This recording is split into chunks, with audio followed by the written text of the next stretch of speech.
This is generally what happens for evolution to occur, okay? Organisms are naturally selected. When you hear that word, what's the first thing that comes to your mind? Natural. Not forced. I accept. You've never heard the word natural selection before me? Yeah, I have. Survival of the fittest. Remember that, okay? Write that down.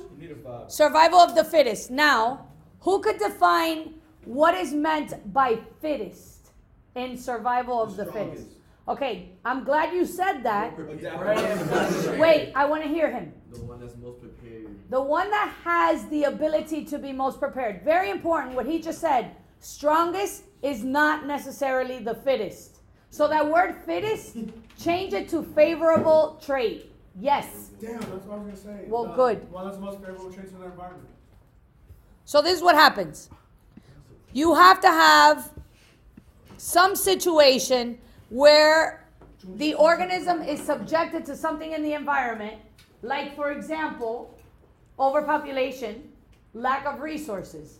But then, in the environment, there's variety. Look at our room of species. We make up the population of period I, and there's variety of species here. So, without variety, you're going to put a little star right here. Star. Without variety, evolution cannot exist. Do you remember when we started this class and we talked about biodiversity? No. And you need diversity of genes in order for evolution to take place. Write that down. Diversity is necessary for evolution to take place. Because one of those traits within us, let's say if we're talking about us, gives us the opportunity to reproduce. And we're going to reproduce organisms with a favorable trait. And that will lead to evolution of the population. Okay? Whoops. Do species evolve? Yes. No. Yes. Yes. Actually, They don't even- No. Wait, I thought you wanted to say In the yes. instance- Species change. Populations evolve. Ooh. So I can change. I'm a species, right? I could change. But it's not until every one of my species carries that trait that it becomes evolution, okay? So species do not evolve, populations evolve. Why? Because we have to reproduce over time, and then you have evolution of that. All right, there's 3 types of natural selection. They're really just shifts in the environment, okay? You have to be able to recognize these graphs. The dotted line is my original graph. If I don't dot the lines, I know this is an original graph because it's a perfect bell-shaped curve. That curve, bell, looks like a bell, right? Describes variation within an environment. You have a little bit of each type of organism, so it's a perfect bell-shaped curve.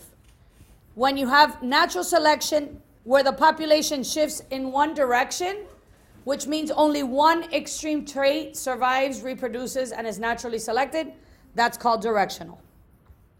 What do you think is happening in disruptive?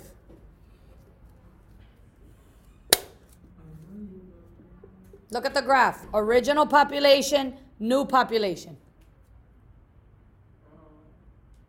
So if directional, one extreme survives, what do you think happens in disruptive? Neither. These are the survivals here.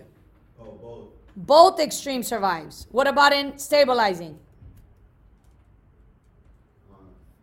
They all survive. Neither survive. Neither extreme survives, but the average trait survives, yes? Yeah. How do you remember this? Directional kind of makes sense. It means in one direction. Can it be this way? No. Yes. Yeah. It's just one direction. Either way. Disruptive. Look at this. U-shaped curve. The word has a U in it. Try to remember that. And stable, think of average. Best way to remember. So you in order to recognize where your starting point is, look for the perfect bell-shaped curve. This shows variety of beetles, and it's referencing a trait of color. If evolution occurs in the population of beetles over time, one extreme is favored. What type of natural selection is that? Directional. Good job. Why did this happen? This is the higher order thinking question. How did the population go from variety to one extreme? Who could give me an example of what do you think could have happened? The white cockroach just evolved and the black ones and became black. Why? Like their environment around them changed to where it was darker. Good job. The environment was primarily dark. Maybe only dark flowers were growing on the trees. And over time, these became easy targets of predators, the light colors, so the darker colors survived. The same explanation can work whenever it's color. Think of the environment and think of color. What kind of natural selection is this? Whoops, stabilizing. What kind is this? Where you have the U-shaped curve. Disruptive. Good job. So in this environment, it was average color flowers. In this environment, it could be both light and dark. And that's how you have the variety. All right, now I'm going to ask you an even tougher question. Evolution is this. We're two species of, and who used this one? Did anybody use this? Two species evolved to live closely together. Nobody used this, huh? No. Co-evolution. Nobody used that? No, I didn't use it. It's associated with mutualism and predation because we know in mutualism the bird helps pollinate the flowers, yes? But they can't live without each other now. So they've evolved to live together. That's coevolution. Convergent, what happens? Explain what's happening here to these birds. Yes. I got you. Hold on. Let me look at my keynote again. Let me look at my Don't keynote. remind me. Alright, so this green Alright, it's like. Convert. Alright. Tell me. It's like you know how like a dolphin and a shark both have similar traits, So you copy? but they're no, right? And then the shark is a type of fish, but the dolphin is a mammal. Good. Yeah. Because of their environment, Yeah. they need specific They traits need like what? Like their fins. Like their fins. tails. Same thing with these birds. Even though they're different organisms, they have no ancestral background, they're going to be similar physical characteristics between them. That's why they kind of say 2 to 1. So think of Converge when we did tectonic plates. You're coming from different backgrounds, but you end up with one specific trait that's similar. Divergent, on the other hand, what happens? Who can give me Divergent? Julian. Okay, so like with the wolf, these two, like a dog and a fox is they have the same common ancestor, which is the wolf. There's the key word.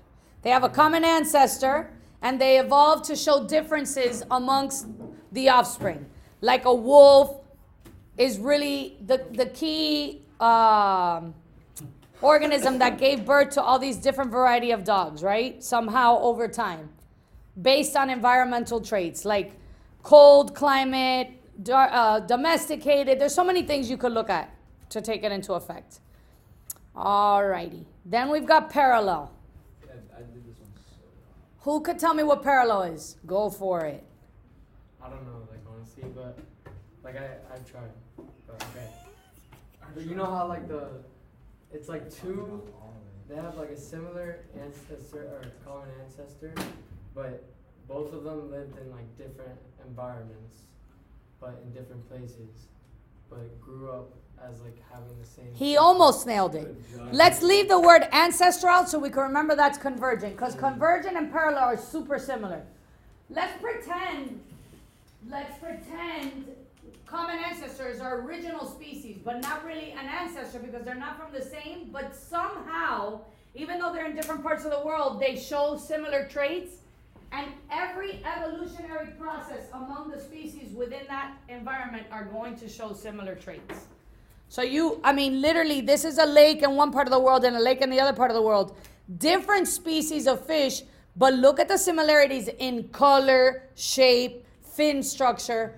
Over time, they all show those similar traits because they're subjected to environmental conditions that are the same. You're going to learn about that in your biomes, okay? Doesn't matter what part of the world you're in, organisms are going to be the same. Artificial selection. Can somebody besides Julian, good job, give me the answers to this one? Yes. it's when you take two breeds like dogs, like somebody wants to make like a better looking dog, like Labrador Retriever. They take a Golden Retriever and a Labrador and they mix it. And that's a really smart dog. Good. We literally decide. What's another word for artificial selection that's commonly used today to reference food? GMOs. Write that down. We genetically modify organisms being crops, to better provide food for the world, or maybe like a superfood, like a food that's high in protein. Like, do you notice that a lot of foods have a lot of protein now and they're not protein-based food? Like pasta, they're making pasta with protein, rice with protein, because it helps to feed the world. Isn't broccoli like I'm gonna explain this one. Explain it to me. Somebody. Julian did it. Somebody else. Yes. So like, when you have like a bug, right, and then you spray it to kill it. Let's say you have a variety of bugs, yeah, right? And then like its offspring will be like immune to that. Good. One of the bugs is able to take the chemical in, survive, reproduce offspring that have the ability to survive that chemical, and then over time, you have a new like super bug that chemicals won't kill it. Same thing with like the flu, right? It's the same thing with what? Good job. It's the same exact thing, and very close to home when you talk about bacteria and antibiotics. So now I'm going to ask you guys a question. Let's see.